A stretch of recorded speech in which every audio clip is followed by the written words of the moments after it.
Time for the 49ers Rush Podcast.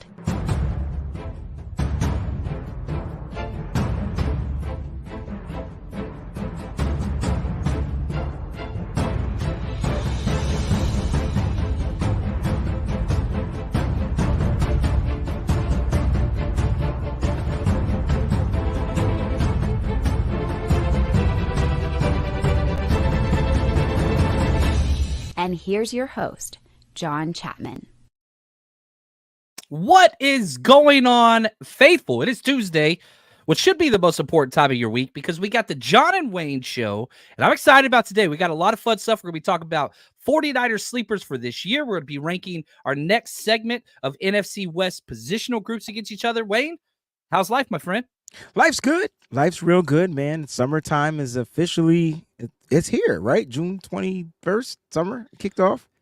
It don't feel like that in the Bay. I still got to put a jacket to go outside. So this is my first summer in the Bay, and it's a little chilly out, but it's nice. I was in Texas earlier. That was terrible. I can imagine. That was terrible.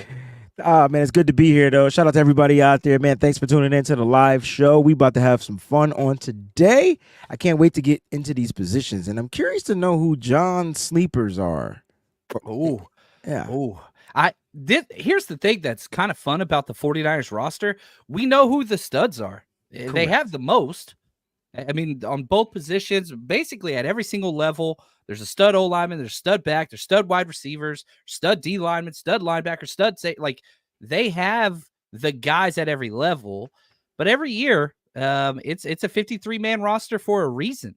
And so I think that's what's important. So it's going to be fun to dive into this. We're going to give you 4 sleepers. Wayne's got 2. I've got 2.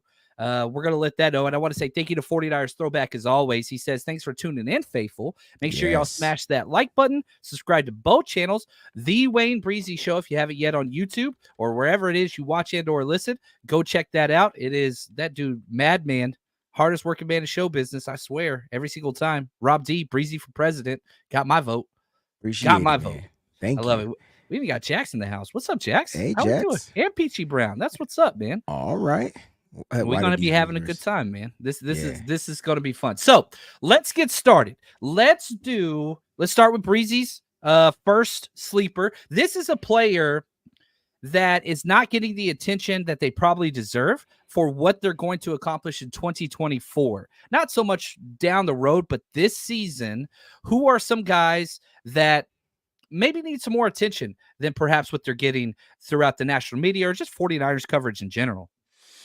So I'm gonna start my first. He's a newbie. I'm going to give a newbie, and coming in as a free agent, having to fulfill, I would say, probably one of the most toughest positions and roles on the 49ers defense. Can you guess who I'm talking? You want to try to guess my player? Oh, I'm like kind of stuck a little bit, but I'm thinking defensive end. No. No, I'm off. Devondre Campbell. Devondre Campbell, that's the guy. Right. I'm going Devondre Campbell. Listen, look, the former All-Pro, All-Pro season in Green Bay. Not sure how he was utilized differently, but I feel like this young gentleman has a lot of football left. And, he's got a new scenario, new scene, new opportunity, new outlook on life, new outlook on football. And I'm going to be honest.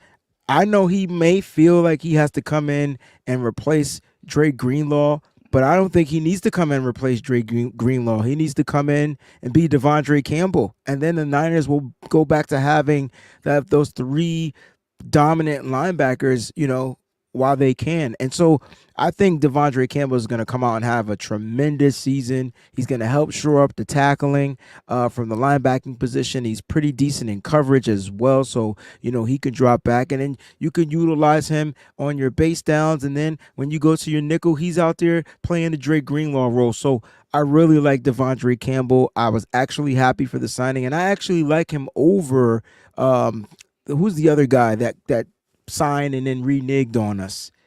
Yeah, Kendricks. Oh, Michael Kendricks, right? Yeah. I like him over. I like him over him. Kendricks, I don't believe was ever an All-Pro, and Devondre Campbell knows what it takes. And then he's in the room with another All Pro. And I'm sorry, like when you're playing with Fred Warner, you want to outplay Fred Warner, like you know what I mean. And so that's kind of that's the juju I think that he needed. You know, let me come play with another All Pro so I can showcase and let everybody know I'm still that guy. So I like Devondre Campbell. My favorite thing about Devondre Campbell is I feel like the 49ers defense is going to be twofold. There's the early season, probably the first half of the season. Then there's the second half of the season. And I feel like the second half of the season is where everything's going to kind of gel together. So I wouldn't be shocked if it's the 49ers offense carrying the way early. But once you get Dre Greenlaw back, once you get Talanoa Funga completely back and comfortable from that ACL, once you get that third cornerback position filled out, the D-line gels a little bit, you get all that stuff going, playoff 49ers defense, I'm pretty excited to see what it's going to be. But I could be a little bit of a rocky start just because there's so much transition taking place on that side of the ball. But yeah, Devondre Campbell, if he balls out, then we're a top 5 defense from the jump. If he struggles a little bit, we'll see how that goes. But I think you're spot on, Wayne, as always. Appreciate that. So who's your first sleeper? Just curious to know. It's the side of the ball too. And I kind of alluded that number 3 cornerback position. Everybody loves the draft picks, and I love Renardo Green. I think eventually he'll win that job, whether that's this year, next year, whenever. But early on, it's not going to be him. It's going to be a vet that they brought in, Isaac Yiadom. I think he is the almost, I don't want to say guaranteed number 3 corner to start, but man, if I was putting odds on it, I'm going to say 87% or better. I really do think that he's going to be the guy that's out there. The 49ers' favorite traits in corners is people that make it difficult to catch the ball. Last year, he was the third corner for the Saints last year. He had 14 pass breakups. That would have been second best on the 49ers. That's 4 more than Demo had last year. Like, he has come on and shown he can thrive in this certain role, that number 3 corner.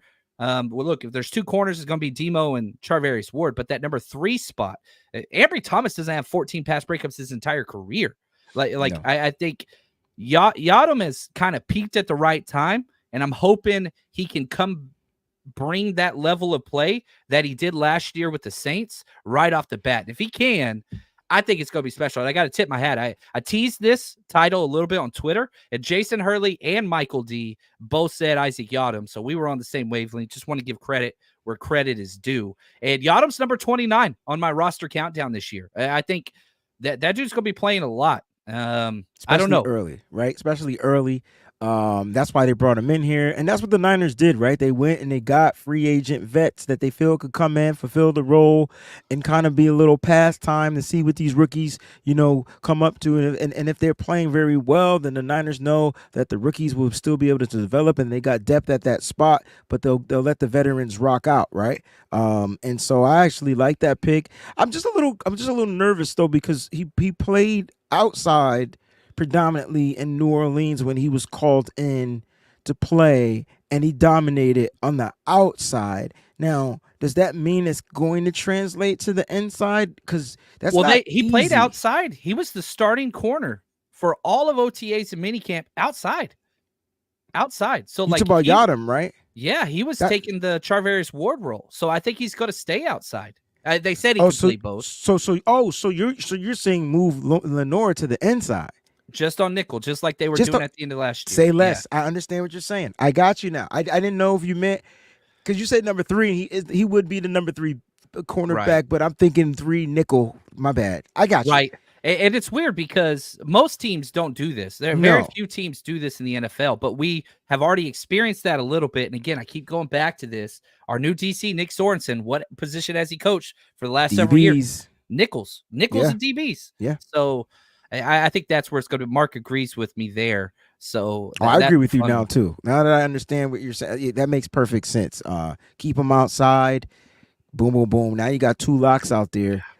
It's going to be crazy. And I really love Deommodore Lenoir at the nickel spot. Like, I feel like he excels very well there. So this is going to be interesting. I think the defense is stacked. I think the depth is there, and I think those are really 2 good sleepers that we gave on the defensive side. So no one's going to like my offensive defense. I got an offensive player. Like, I decided to go on the offensive side. What's going on, Victoria? She's watching down in Puerto Rico. Puerto Vallarta. Sorry, She's in sorry about Mexico. that. She's in Mexico. Dude, I love it down there, man. Yeah.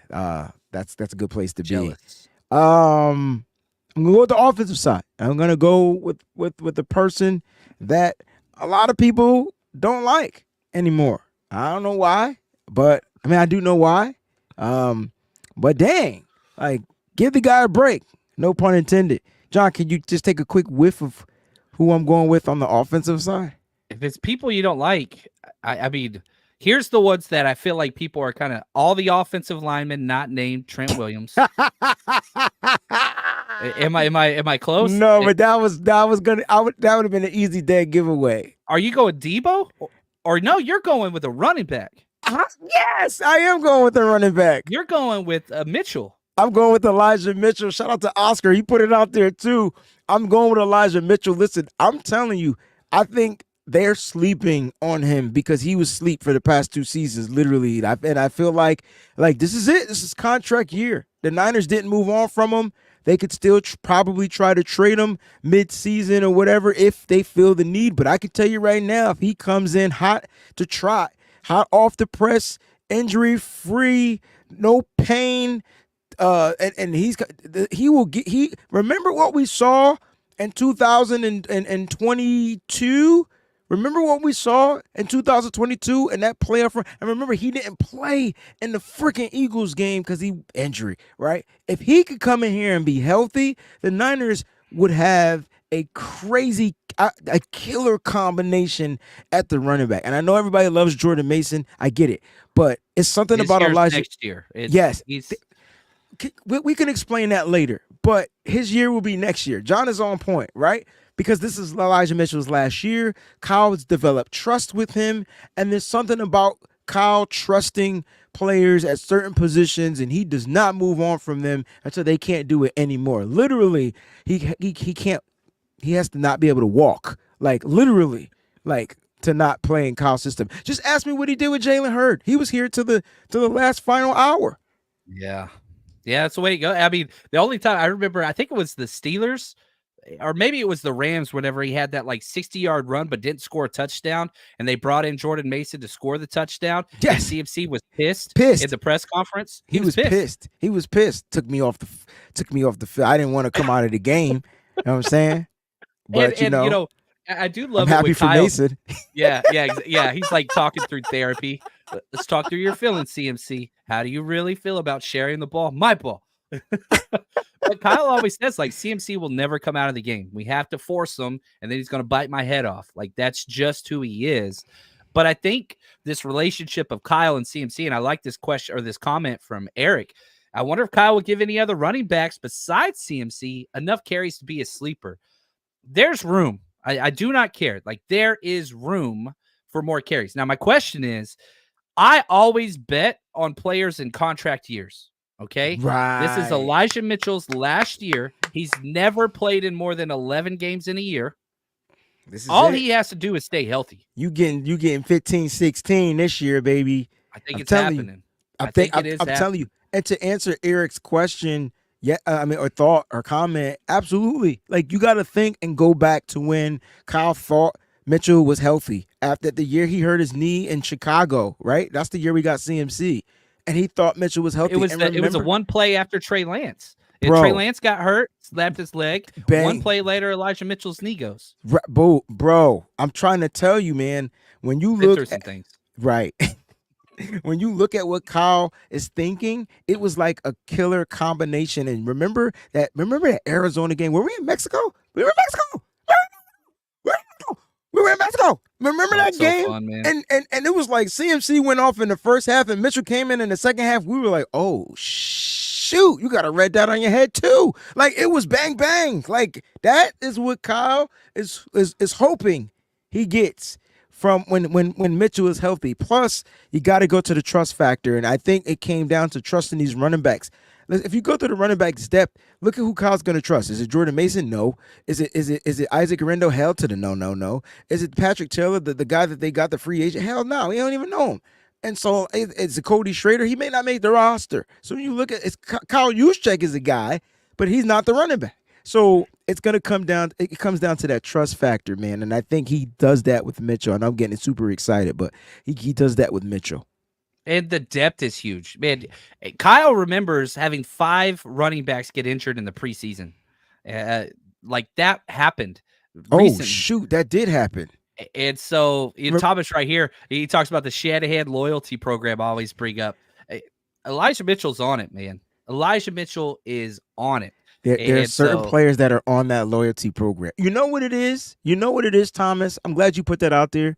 You know what it is? You got to go back to Elijah Mitchell's rookie year when Mostert got injured during training camp, and Elijah Mitchell was like, don't worry, coach, I got this. And then he played injured that whole season too. I want to look at the – I want to go back. I want to look at that almost roster. Had 1,000 yards. Like he literally had 900-something yards that year. He was almost 1,000-yard runner his rookie season. I think that is with the trust. That's where the trust came in. Didn't fumble the ball. Listen to all the running backs. This was in 2021, Elijah Mitchell's rookie year. This is when everybody got hurt, okay? Here's the running back depth chart. Raheem Mostert, Trey Sermon, Jeff Wilson, Jaquez Patrick, Kerryon Johnson, Brian Hill, Jermichael Hasty, Trenton Cannon. Bro. We had to go through that. Bro. And all of them got hurt almost. All of them. And even Mitchell was banged up. Remember? Yeah. That's whenever he only played 11 games. That was his most, his rookie year. He was a 7th-round pick, and he played 11 games. But, yeah, you talked about the stats that year. I want to look. How did he do? Did he lead the team? He led the team in rushing, 963 yards. Bro, he was almost at a G note. I'm trying to tell you, he had a stack. 4.7 yards per carry. That's Kyle Shanahan. That's what he looks for. I'm trying to tell you, man. If he comes in healthy and a healthy train, if he has a healthy training camp, Christian McCaffrey will get relief, and Kyle Shanahan would get back to what he gets back to. I really do. It was really dope watching that trade-off. First half, McCaffrey. And then what happened was, it was like, oh, shoot, we can't stop Elijah Mitchell. So when you threw McCaffrey back in there, those are the 2 running back sets I want to see. I want no fullback out there. Put them 2 out there with Deebo Samuel. Now pick your poison. Oh, right here. Elijah Mitchell has never fumbled? Is that? Nope. That's a fact, Jack. That is facts. That's a fact, Jack. Where's my ding-ding? Pause. Ooh. Eric coming through with the clutch, man. I love it. Now, before I give my last sleeper, I want to know everybody else's. So if you've been watching, I've been tagging a bunch of people that have been, throwing this in. We'll go through some people y'all brought up here in a second. So who's your sleeper? Somebody that's not getting as much attention or coverage that you think is going to have a positive impact on this year. So throw those out there. My number 2, I'm going to the offensive side as well. I'm going with the tight end 2. And right here, Logan, he says tight ends behind George Kittle can all be considered slippery. I'm going Eric Saubert. That's my number 2. I think he's going to play. You think he's going to be over Logan Thomas? I think they are 2A, 2B. Yes. I think they are 2 people that make up the true tight end 2. And Eric Saubert is going to be not the Dwelly role. He's going to be the Warner. The Warner role. He's a run blocking guy. 52% of his snaps for his career have all been in run blocking, which is weird because most teams throw about 60 to 65% of the time. Well, now he's on a team that throws more than almost anybody else in the NFL, or that runs more than almost anybody else in the NFL. Now, I went back and looked at the draft. Eric Saubert, I keep saying it wrong. He was drafted the 5th round of 2017. Do you know another tight end that was drafted the 5th round? Yeah, this is beautiful work right here. Listen, go ahead, because I gotta cap this off. This is so dope. I love this. I know where you're going. But I'm looking through it, and guess what team drafted Eric Saubert in 2017? It was the Atlanta Falcons. Guess which team Shanahan just left? The Falcons. Atlanta Falcons. Just like with Adam Peters drafted so many guys that the 49ers were fits and whatever else. It was the same thing. Now, Kittle went before Eric Saubert in the 5th round that year, but I guarantee you he was on the Niners board. And that loyalty program, Shanahan loyalty program, this is somebody that they've watched for a while that fits what Kyle wants to do. He's got 1,400 career special team snaps. This dude's got a huge guarantee. He's not going anywhere. He's going to be on this roster, and it's somebody that Kyle can trust because he's done it so much. Now, cap it off for me, Wayne. Bring it home. John and Wayne show. It's the Kyle Shanahan special, right? And so when you look at Kyle Shanahan's team, when free agency hits, it's going into his 8th season. He's literally going back and getting players that were on his draft board, that were on their draft board at the time. There's a bunch of players on this roster, that Christian McCaffrey being one of them. They couldn't take the luxury pick and drafting a running back because they needed to build in the trenches, and then they found a way to trade and get their pick from that particular draft, right? And that's Rocky what Sin, Jordan Elliott. You could keep naming them. I'm trying to tell you, these are guys that were on their big board, right? And so Kyle Shanahan, John Lynch doing a hell of a job as they enter their 8th season. I'm here. I'm all about that life. I think we got some sleepers. And see, there's a question out there that says, well, how can 2 starters be sleepers? Well, when you lose your starting role, that means you're no longer getting the reps as a starter. And then for me, when you look at Elijah Mitchell, would he be starting with a different team? Possibly, depending on his health. This is a guy that just couldn't figure out, his body didn't heal properly or right. And so he's a sleeper. And so if you could get, let's say you get 400 or 500 yards from Elijah Mitchell. Let's just say you get that. That's a huge bonus, because if you look up the rushing yards, because you're quick at this, it was Christian McCaffrey and it was still Elijah Mitchell. But what did Elijah Mitchell contribute injured? I'm curious to know that. Yeah, so the total yards there, as far as just rushing goes, CMC had 114.49, right? 1,459. 5.4 yards per carry. Elijah Mitchell, 281, 3.7 yards per carry. He got a little bit of trash time carries, but yeah, it's the worst he's had his whole career. It's only 3-year sample size. Now, I will say this, throw a monkey in the wrench. Jordan Mason, 206. Oh, his yards per carry is up there, yards per carry. Yeah. So, like I said, it comes down to trust. And then he said that he was talking about Jair Brown and Jawan Jennings. I didn't know. I just wanted to put some, I like it. I like it. I like those guys too, by the way. I think Jawan Jennings. I love Jawan Jennings, because if you go back to that year he was drafted in the 7th round, and then you go back to him being cut the same year, and then you go back to him getting signed to the practice squad, and just fast forward to a 2-year deal, like going from restricted to now a regular 2-year guy, which will be unrestricted free agent. That's a story. That's dope. Generational wealth, man, after being cut. That's dope, yo. Now, what will his role be? It need to be the same damn thing as Ben. And don't add, don't change, don't shift nothing. So let Jawan Jennings go out there, let him line up in the slot as a big mother trucker, and let him go out there and do what he been doing. And Jawan Jennings gives us that production, and we've seen it in regular game. What we saw in the Super Bowl, we saw sporadically in regular games where he was able to take over. It comes down to how they defend and match up. If you're gonna double Brandon Ayuk or bracket him and bracket Debo and deal with Christian, Jawan has to cook, and he proved it. He proved that he could. I will say he's got some NBA jam to him. Like whatever he's on, and whenever he struggles a little bit, like he struggles a little bit. Yeah. So some games he will have a drop early, and it's like, uh-oh. But whenever he's on, he's heated up. Like just he's on fire. Hold on. He's on fire. He's on fire. Oh, you have it? You have it? Dang right. He's heating up. He's on fire. Tell me that's not classic. I just see the big head jumping from the half-court line with the ball cradled down low. Kaboosh! You know what I'm talking about? Like that was one of the greatest freaking arcade version games of all time. Like, if I had the money, I would just get the arcade version, like the big arcade version, because that was the game. Early on, it was I hate to say this, the Supersonics. I was a Sean Kemp guy. Oh, dunks were off the charts. Yeah, Supersonics were dope. With the super swipe, you do the super swipe. You Heck hit yeah. you know what I'm talking about? Absolutely. Absolutely. And then you bring in deadlift, whatever. Oh. Absolutely. Oh, I'm just saying, you're gonna get me going, man. We're 90s babies. It's just what it is. It's what it is. We ain't got nothing. Now, I do want to update just everybody real quick. We are going to have our Zoom Hangout meeting this Thursday, 5:30 p.m. Pacific time. So come join us. That's been posted on the49ersrush.com. It's been posted on our Patreon as well. So this Thursday, the 27th at 5:30, we're going to have our Zoom hangout session.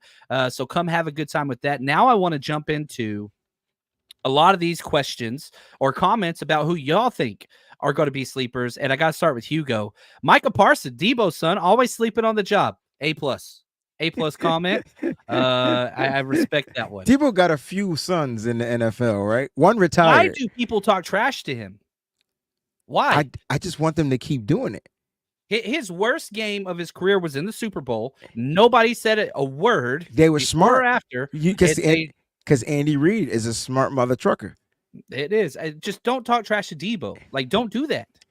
I don't know. I'll let you take this one from Bobo. Okay, Bobo. Hopefully, the sleepy Drake Jackson finally wakes up and has a breakout year into the Pro Bowl. So I was gonna pick him as my sleeper, Bobo, for real, 100%. The only question mark that I had about Drake Jackson was, is he going to start the season off on the PUP? And so, like, I don't know how he's returning from the injury. You know how the Niners like to play with stuff. They play with these things a little bit. So that was the only reason why I didn't pick him.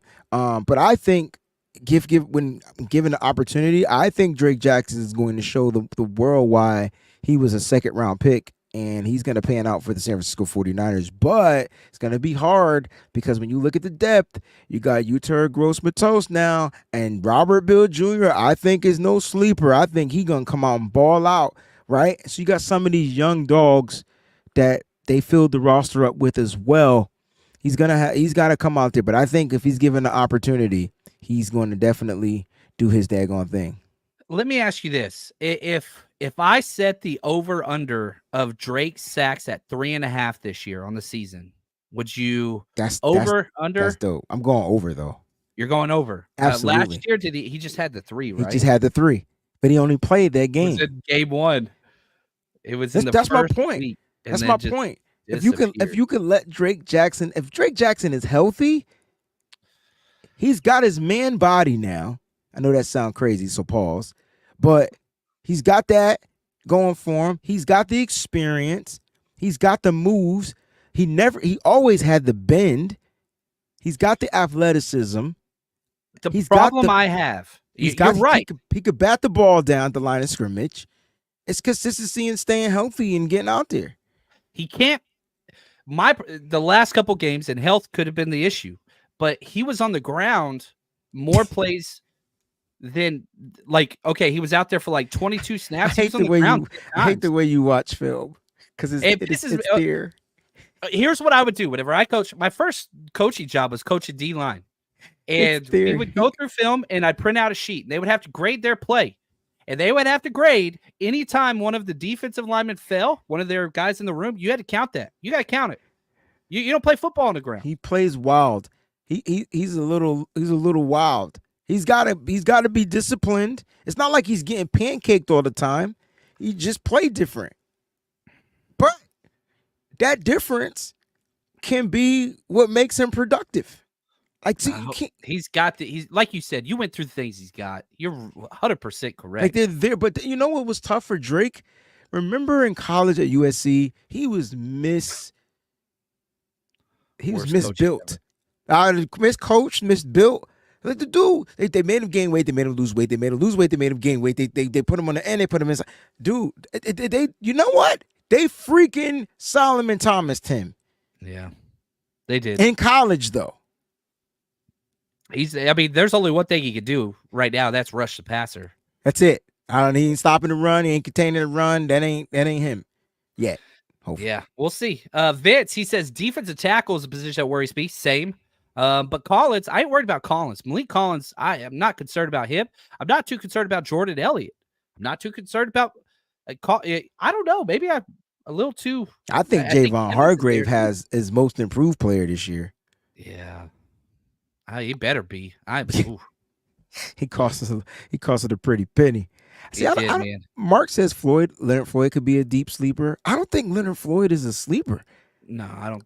I think he's going to come in and do exactly what he's consistently been doing. But you know what, Mark?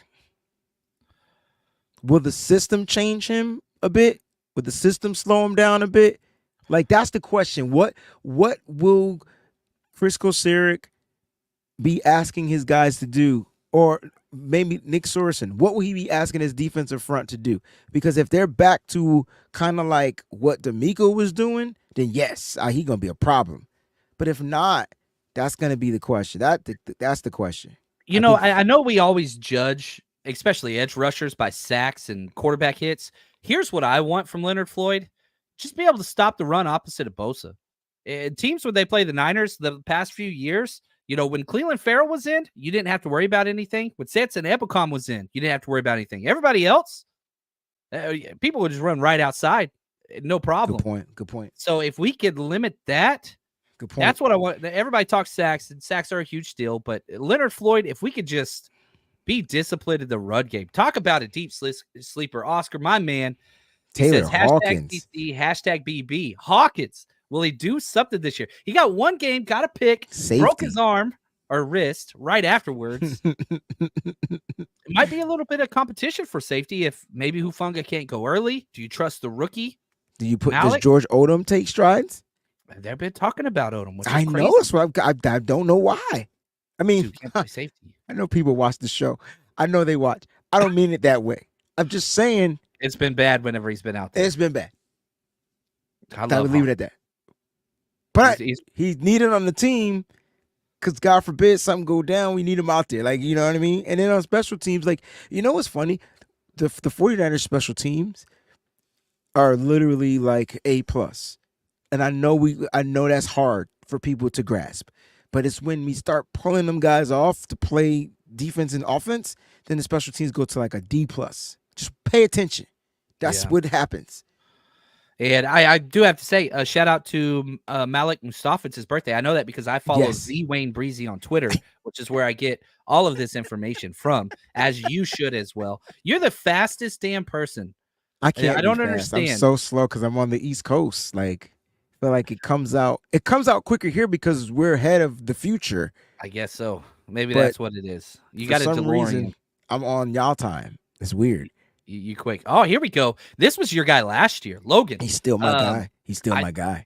I thought he was going to be in that Isaac Yadam spot, but now him and Yadam are like, no. They're fighting for outside. Listen. I know. Oh, okay. Every time you say Yadam, I don't know why I see Yadam as outside. No, right. Me too. Thank you. I'm sorry. I'm gonna see it that you see it the same way I see it from now on. I won't mention nickel again. Right. Yeah, they fighting. I think they're fighting. I think Nick Sorensen has. I think he has an affinity of this for this kid. There's something about Darrell Luter Jr. that I like. Darrell Luter Jr. is a dog. Yeah, So he's gonna fight. He's gonna scrap every single play. Every play on the outside. And good luck getting position on him. Now the question is he healthy? You gotta ask that question because he was hurt last year. Yeah, he's hurt his rookie year. And too. he's handsy. Well, that was and he's handsy. That's the issue. Was his rookie year. It was Sorry. his rookie year. You remember when they asked Charvarius Ward, what do you think about the rookie Darrell Luter? He goes, who? Who? I don't know who that is. So I don't know who that is because he got injured. And so he hasn't been out there. But I will tell you this, Charvarius Ward will talk trash. He gets a rookie corner every chance. Every single time. He's supposed to. I love it. But he's supposed to.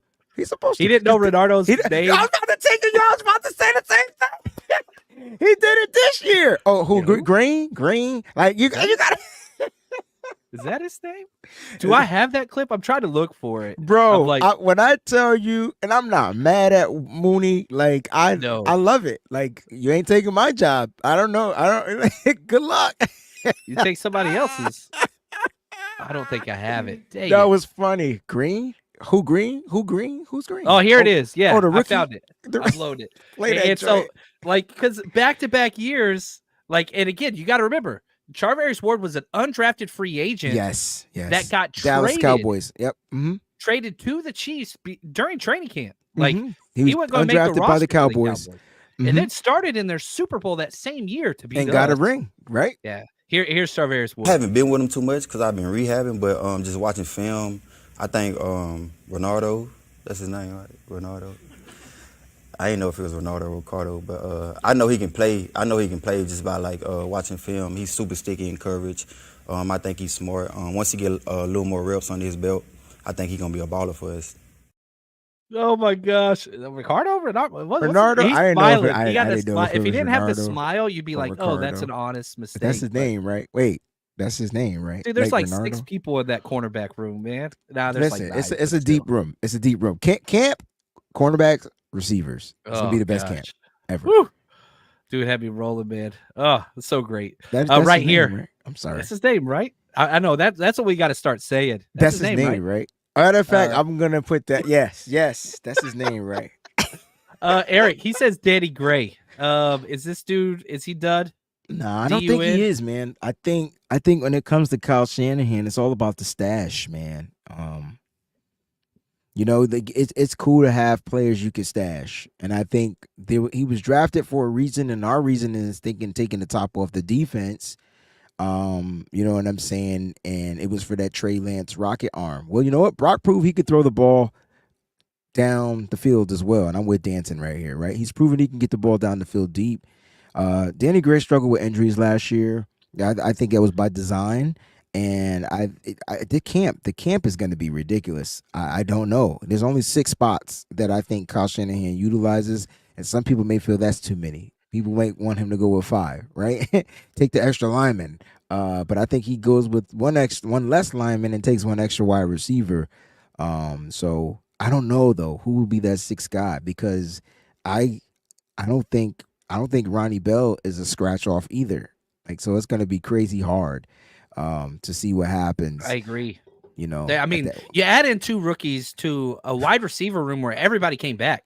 You didn't lose anybody. Nobody. And then they brought back Chris Conley, and then they brought back Trent Taylor. Like, and I'm not saying that these guys won't make the roster, but I think they're more practice squad stash veteran type dudes that you can kind of work your magic with due to the rules of the CBA. It's just weird. Look at this. We got Yatsik, my man. So he was on my sleeper list too, but I just felt like Moody got all the attention last year, and I want one year where he gets 0 attention. Same. Like y'all were giving me anxiety about, oh, that's Breezy's guy. He done missed the kick. I was like, dang, Moody, just close your eyes, bro. See if it go in or something, like, because it was rough, man. I defended him every mother freaking chance, though. Hey, Jake, I'm your man. Go blue. Now let's get it for the red and gold, baby. There we go. Now, okay, let's stick with this. Michigan. I got to give a shout out to Greg C. We're doing our 91-man roster countdown series. Drake Nugent came in number 66, the Michigan center, undrafted free agent. And we did the whole episode. It was awesome. But I missed a huge piece of the puzzle. So I want to say thank you to Greg C. I didn't know this. I don't know if you knew this. Drake's father, Drake Nugent's dad, was the quarterback for Colorado State in 1981 to 1983. And guess who his center was? Chris Forster. Wow. I didn't know this. That's the connection. Chris Forster became a GA, then O-line coach while Drake's father was the quarterback. So he played with them. He GA'd there and coached while his father was the quarterback at Colorado State. And I missed that back in 81 to 83. So I was hoping I didn't know that. But that's the connection. We always try to put the connections and put the puzzle pieces together, and there you go.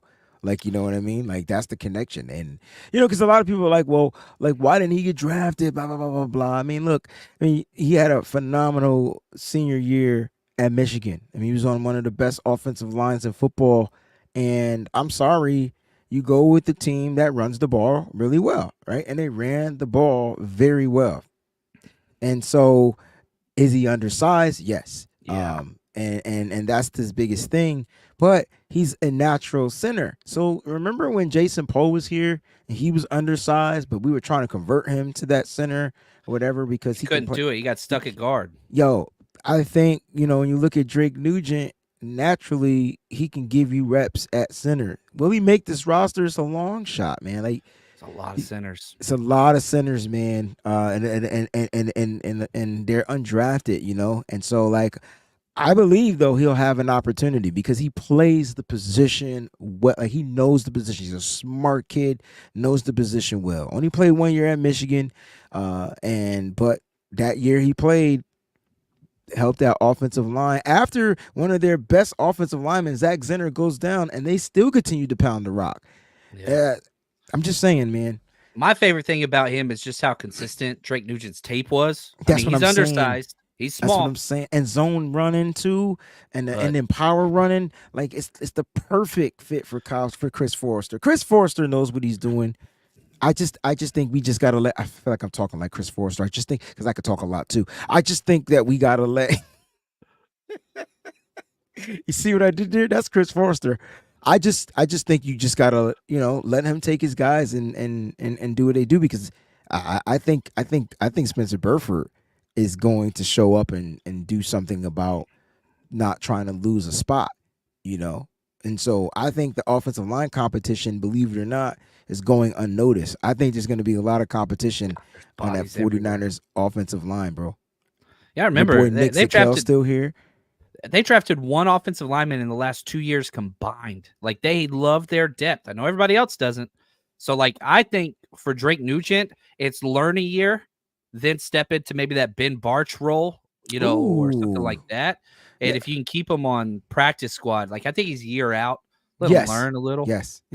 So I like it. That's fun talk. This has been good. Now let's transition to our NFC positional ranks. We've got offensive line. Let's stick with it. We're doing offensive tackles together. Then we're doing interior offensive line together. But before we do, just a couple quick announcements. Number one, if you want to win tickets to see the Jets at 49ers, club level seats or better, between the 20s, we're giving away 2 tickets. All you got to do is go to the 49ersrush.com, or you can click the link in this video. It takes you right there. It's $20 per entry, or you can get 3 entries for $50 if you want the extra value. And then on top of that, we got the 49ers Rush road trip this year. The 5 games we're going to be doing at Minnesota, at Seattle, at Tampa Bay, at Buffalo, at the Cardinals. 49ersrushroadtrip.com. We got parties the night before. We got tailgates the day of. You know what we do. We've been doing this a long time. It's weird. Yeah. I always meet people and they're like, what do you do? And I always like, I talk football. I'm a little kid, and sometimes I go out drinking and having good food. That's really what it is. But tacos, baby. Load them up. I love them. All right, Wayne, let's jump to our NFC West rankings. And if you've missed, our previous ones, we've done the entire defense. We did special teams. Now we're jumping to the offensive side. So here's how this works. I'm going to go through and break down these teams. Wayne to give his synopsis. I'm going to list you the starters. So we're starting offensive tackles. I'm going to list you their 2 projected starters, who their backups are, and who the youth development are. This is judging the whole room. Then we'll rank the top 3 players across the division at each position. Then we'll rank the entire team unit groups, 1 through 4, 1 being the best, and we'll see where we go and where we disagree and all that fun stuff. So let's start with Arizona. We'll go in alphabetical order. Okay. 2 starters for Arizona: Paris Johnson Jr., who they traded back for last year, and Jonah Williams, who they pulled over from Cincinnati. Their backups: Kelvin Beachum, been in the league forever. And they got Christian Jones, one of my favorite tackles from the University of Texas, in the 5th round. So what do you think of this Arizona Cardinals offensive tackle group? I think they're pretty stout, believe it or not. And I think Kyler Murray's going to benefit from having a pretty stout offensive line. When you look at their starting, just the tackles themselves, I think they're going to be pretty good. And then when you go to the backup, you got a veteran back there that's been there, that's played there. And so that's key. Like, the key is having the perfect depth. God forbid something happens, you know what I'm saying? And it's hard because, like, when you look at our team's offensive line, we don't think that they're that great. And I think we have some great players on our offensive line when they play together and they play the right way. So when it comes to Arizona, I think their offensive line is pretty good. Kyler Murray does help the offensive line out a bit with his mobility, being able to get out of the pocket. And those guys don't get a lot of penalties, which is great, right? And so, like, I don't know, we're not talking about penalties, but that's part of an offensive line. Like, especially when your quarterback moves around and you don't know what the hell is going on because you're up the field. That's key. So I think their offensive line is pretty good. I'm not even going to stunt. And I love, You know I love Christian Jones. I thought the Niners could have got him in the 4th, 5th round or whatever. Unfortunately, they didn't. Texas, that was one of the kids that I liked coming in out of the draft this year. All right, let's go over to the Rams, stick in alphabetical order. Rob Havenstein and Alaric Jackson. Now, they moved Joe Noteboom back, who was a starter. So now they've got the veteran kind of swing tackle with Warren McClendon Jr. He came out last year. They draft KT Livingston in the 7th, and they got Logan Bruss as well. Man, the Rams have completely redone their offensive line the past 3 years. They have, and the question is how cohesive will this offensive line play this year? But again, it starts with that, for me, like the depth. And so like when you look at guys that have been efficient on the offensive line and now they're moving back and they're going with younger guys that probably can go out there and get the job done, you could tell that they're looking to run the ball and run the ball very well. With their running backs, they got Kyron Williams, they got Blake Corum, so they're going to be looking to do outside zone, inside zone. Sounds familiar? Like inside power, outside zone. Yep. Sounds familiar, right? I wonder where Sean McVay got that from. So they're looking to do the same exact thing with Blake Corum and Kyron Williams. And so their offensive line is pretty good, especially in the run game. I know we don't really talk about the offensive lines in the run game a lot, but look at what Kyron Williams did last year. Just go look him up. Like he was dope when he was healthy. Yeah, probably second best running back in the NFL last year, to be honest. Could have been. He's very Christian McCaffrey-esque. Very Christian McCaffrey-esque. Good pass-catching back out of the backfield, and that comes to having a great offensive line. Matthew Stafford gets the ball out of his hands really quickly, and then the offensive line gets out in space and moves. So they sound very familiar, and that's why the shifting of that offensive line is taking place. They're trying to replicate something that they've seen before.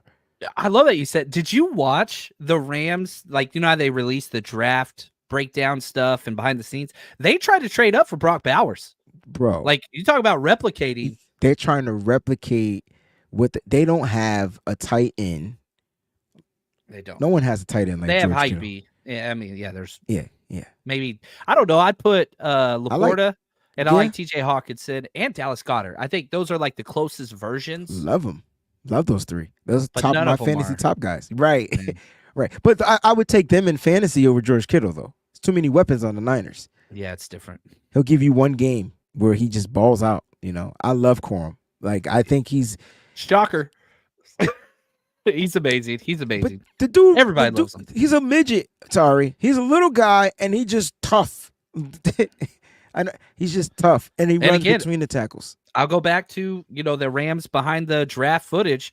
You see Sean McVay talking in the second round, like there's no way Corum's going to be there in the third, right? There's no and I know that they cut and pick things to make their guys look better and whatever else, but this is somebody that the head coach McVay, who I think is one of the most improvisational coaching plays out there, love this guy in the second round, and they got him in the third. Yeah, it's a good fit. All right, let's go to the 49ers.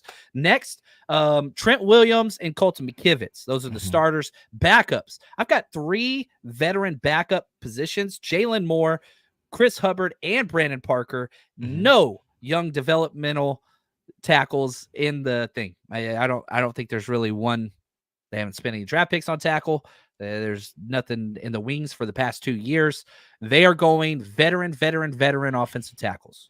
Yeah, the issue is when you say veteran, like I'm thinking of guys. When I think of the word veteran, I'm thinking of when you look at Arizona, because there's only one definition of veteran. But when you look at Arizona and you look at the Rams, their veterans are former starters. Yes. And when you look at the Niners, their veterans are former backups. Yeah. Maybe Hubbard. Yeah, I mean, if you look at Jalen Moore has only started when Trent Williams gets hurt. He's the left tackle, dude. But and then Hubbard and Parker are the guys that are, fighting for that right tackle spot. But both of them have played a considerable amount. But you're right. Not a lot of starts. The question 58 starts for Chris Hubbard. Yeah, that's why I said maybe Hubbard, right? Maybe Hubbard would be the guy. So like, hey man, look, the Niners got some veteranship, but listen, man, it's Trent Williams is the best damn tackle in the NFL. So it's gonna boost whoever is up on the opposite side, no matter what. And at the end of the day, I think Colt McKivitz even gets better because I think you fixed the other part of the right side. I think that to me was more of the issue. And we watch players overcompensate all the time. Grade Colton McKivitz whenever he plays next to John Feliciano. That's a different thing than when he's next to Spencer Burford. And I like Burford, but last year was not his year. Just, I glad you said it because somebody else needed to have said that. I do like Burford, though. I love Burford. So does Forrester, by the way. Absolutely. He said he's the most talented guard we got. But he said he's the most talented guard we got. But it is a few plays he just gets wrong. Like, that's okay, last group here, Seattle Seahawks, Charles Cross, Abraham Lucas. Year 3, they're moving forward since they both started their rookie offensive line. I feel like they just don't do well on the offensive line. No, they don't. George Fant, they bring in as the veteran option who's been there before. Stone Forsythe, all name team. They have a 6th-round pick in Mike Jarrell, 6th-round pick in Satua Lamia, and Curtis McClendon. So they've got youth, and they've got one veteran guy that's played a lot, George Fant, but never been good. I don't know. Yeah, I mean, their offensive line hasn't stuck out to me since the days when they were winning back in the mid 2000s. Like to me, like their offensive line isn't what they particularly focus on for some reason. They're kind of like, well, I just think that the offensive line is mid. Now, what they may do this year, who knows? But Seattle's offensive line doesn't scream anything that I would be afraid of. I feel like if you're a defensive front, you want to play this offensive line. Yeah, I agree. It's been terrible. Their whole thing is just get the ball out, especially quick, the tackles. Yeah, catch, throw. So we'll see if that changes because now we'll see. It's a whole different offense, and they're trying to go vertical. We'll see how it goes. Now, let's rank the top 3 players, regardless of teams. Okay. Who's the number 1 tackle, number 2 tackle, number 3? PFF, Trent's number 1 in the NFL. Rob Havenstein is number 22 in the NFL. Nobody else is ranked in the top 40. This is not a top-level tackle division. What would you say, Wayne? That's crazy because I mean, you would go Trent. You would go huge gap after Trent. I would go Galveston out of Los Angeles. Rob Havenstein, yeah. Havenstein, I'm sorry. And then maybe go, I like Paris Johnson. I would too. I really like why do I like Ohio State players when they go to the NFL? I don't know what it is. I wasn't going to say it. That's okay. I throw myself under the bus every single time. I know the Blue family, they be looking at me like I'm crazy, but it's different when you make it to the NFL. And I don't like him because he's a Cardinal, but there's something about the kid that I like. Yeah, and Cross has been good. He has been bad, but so has Paris Johnson. And that's the thing about this whole conference. Abraham Lucas has been good and bad. Jonah Williams is the most up and down career ever whenever he can stay healthy. Like you could argue for probably 5 guys to be the number 3. That's the problem. Yeah. So because you of have Colton McKivitz on that list. I'm just curious. He's how many first of all, how many tackles are there for PFF? And don't tell me where because Colt McKivitz is not up there. But how many tackles are there? You mean you want the PFF grade? Just how many? How many overall? 81. 81. McKivitz is up there, right? He's 47th. Damn. That's PFF. Chris Hubbard was 34th last year, by the way. Higher than him. So is McKivitz the lowest ranked? No. Tackle? From the West, 43rd. From the NFC West. I'm sorry. Paris Johnson was 57th. Jonah Williams 59th. Okay. You get down to McKivitz Forsythe was 60th. I remember Forsythe. So it could be McKivitz. McKivitz could be number 3. You could say that. Listen. I'm trying. They're all the same. They're the same. There's that line. There's the line that was talked about. You told me McKivitz. When you watch the film where he's lined up next to Feliciano, it's a different McKivitz. Maybe it is different. Those grades are what helped saved him. There's an argument that could be made for that, and it's not wrong. It's not wrong. So let's do this. Let's refocus. Let's rank these classes best to worst. Who has the best? Let's start at 4, or however you want to break this down. Seattle. 4 is the Seahawks to me. Okay, Charles Cross, Abraham Lucas, you got them at 4. Okay, I got them at 3. So we're shoot. close. We're close. That's okay. Your rankings are more important than mine. I got at 3. I'm gonna go Arizona. See, we got those switched, but I think those two were close because I thought the top two were close. Yeah. And so I think we agree on the I'm tiers. curious to know who your number 1 is, but I'm gonna just say bump it. I'm gonna go Rams 2, Niners 1. I did the same thing. Trent And Williams that's is a crazy difference because maker. it's just Trent. It's Trent. It's Trent. I mean, we're not voting for this because of Colton McKivitz, but one of the things I do like the Niners on is that they do have so many veteran options behind the starters. Trent's going to miss a couple games. That's going to happen. An injury could happen, but I think the 49ers have chosen veteran backups to capitalize everywhere else. Cheap veteran backups. Colton McKivitz, cheap. Jalen Moore, cheap. Chris Hubbard, cheap. Brandon Parker, cheap. No draft capital, no salary cap capital. It's all going to Trent, and then just everybody else. None of those guys count in the top 51. Yeah. McKivitz does, but nobody else, I don't think. Wow, that's huge. But they're veterans, like you said. Yeah. You know what I mean? And McKivitz's cap hit isn't huge. So even though it counts, it's not a big number. Right, exactly. All right, let's jump quickly. We're going long, so I'm going to go through this one quick. Interior offensive line, 2 guards at a center. I'm going to list them as such: guard, center, guard. Arizona, Will Hernandez. I always mess this guy's name. Hajalte Freudholt over from the Patriots, and Evan Brown. That's their starters. Elijah Wilkerson, Tristan Colin, backups. They spent a 3rd-round pick on Isaiah Adams, who I really, really liked, and Illinois, John right? Gaines. Yeah, Illinois. Fun player. That's Arizona's interior offensive lineman, Wayne. I mean, they run the ball well. This is the toughest one to figure out because usually these guards is what helps these teams run the ball. Tackles help protect the quarterback. The guards is how well these teams move the ball. For me, that's how I look at it. So I thought, and then they just added. They drafted Trey Benson as a running back too to be the 1-2 punch for James Conner. Yeah, they got a good rotation. Tough runners. Tough. They're gonna be power football team. Will Hernandez is probably one of the most underrated. Dude, I love Will Hernandez. He was fun coming out of UTEP, I think. UTEP, then he went to the Giants, and you know he just plays with a nasty streak. But I feel like we have our version. Like that's what John Feliciano is. I like this group. I'm not even going to stunt. I do, but right now they're ranked pretty up there. All right, let's go to the Rams. Their starters, good Lord. Jonah Jackson, they paid out the wazoo to get him. Dude, Steve Avila, 2nd-round pick last year. They're going to be number 1. You don't even have to go through this group. Just put Kevin Dotson, they spent a 6th-rounder of Bo Lemieux, who I love that center out of Arkansas. Put them at number 1. They're my number 1. I'm not trying to rank them yet, but we can just omit them. For the first time in my life, I'm going to put the Rams number 1 at something. The one issue, they don't have depth. They don't have the depth. No.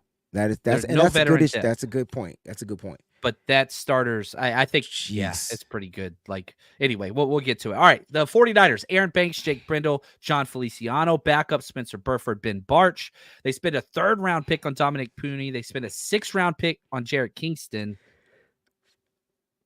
This is where they spent their draft capital, right? They decided that, we're going to get better, interior and moving. How many of these guys could get to the outside? We got to get back to the outside zone running. Niners ran the ball the best in the NFL. It's going to be hard to say that their guards are bad, but when protecting the quarterback, they weren't good. They weren't good.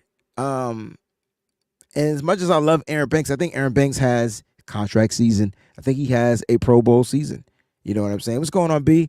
I think he has a Pro Bowl season. I think Aaron Banks in his final year, healthy, man. It kind of reminds me of what Laken Tomlinson did his final year, and he became a Pro Bowler. I'm going on that trajectory. You know what I'm saying? As far as the right guard spot, I feel like it should be Feliciano's job.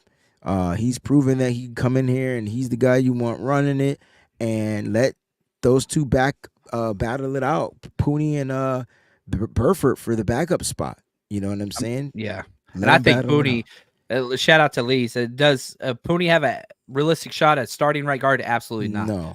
That's not what they do here. He's got a red shirt just like Aaron Banks did. He's going to step in next year because Feliciano expiring contract, Burford expiring contract, Barch expiring contract, Banks expiring contract. Like everybody's finishing there. So he's got to step in. Same thing they're doing at the cornerback position, in my opinion. Last group, let's go to Seattle. Laken Tomlinson, their starting left guard. We know him. Your boy. He plays well when he's lined up next to Trent Williams, too, by the way.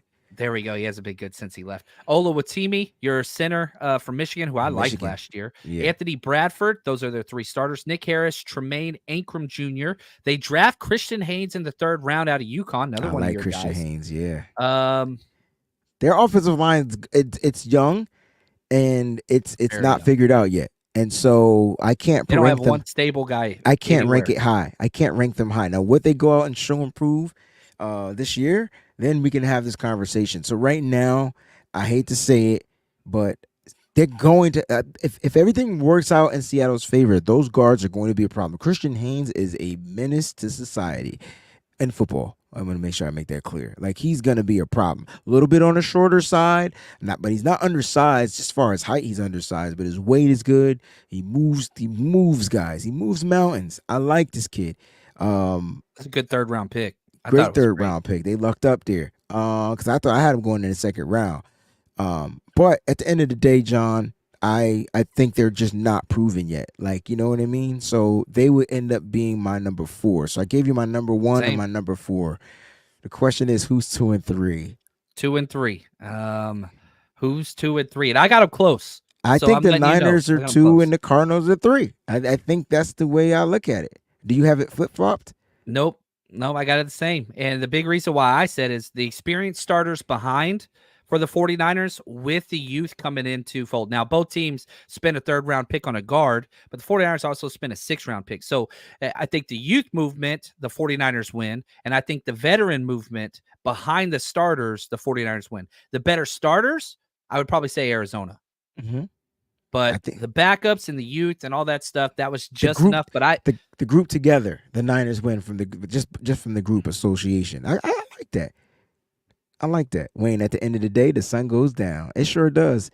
Unless you're in like Alaska, right? Where dude, it doesn't superset. I'm just saying. That's awesome. Never been though. Never been. Need to go to Alaska one day. I like it, man. We've covered some ground. Wow. Next up, we've got your group. We got wide receivers and tight ends. Ooh. That's gonna be a fun one. That's gonna be a tough one. Just spoiler alert. Every single ranking, other sites do, whatever, generic NFL, PFF, whatever. The 49ers have been number 1 in every single wide receiver rankings group in the NFL. I think from I've seen. I haven't seen anybody not have. So we're just going to put them number 1. This is going to be a tough one, bro. I think it's the a NFC, good conference. I think the NFC West got some of the best damn wide receivers in the NFL. I think Rams, Seattle 49ers should be probably top 6. Yes, in all NFL wide receiver rankings. This is tough. That's going to be tough. I mean, the Cardinals are unproven, but they got the best kid coming out of college, right? So it's going to be tough.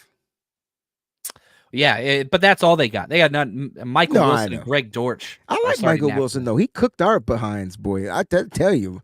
He's good. The first game. Take him or Juwan Jennings?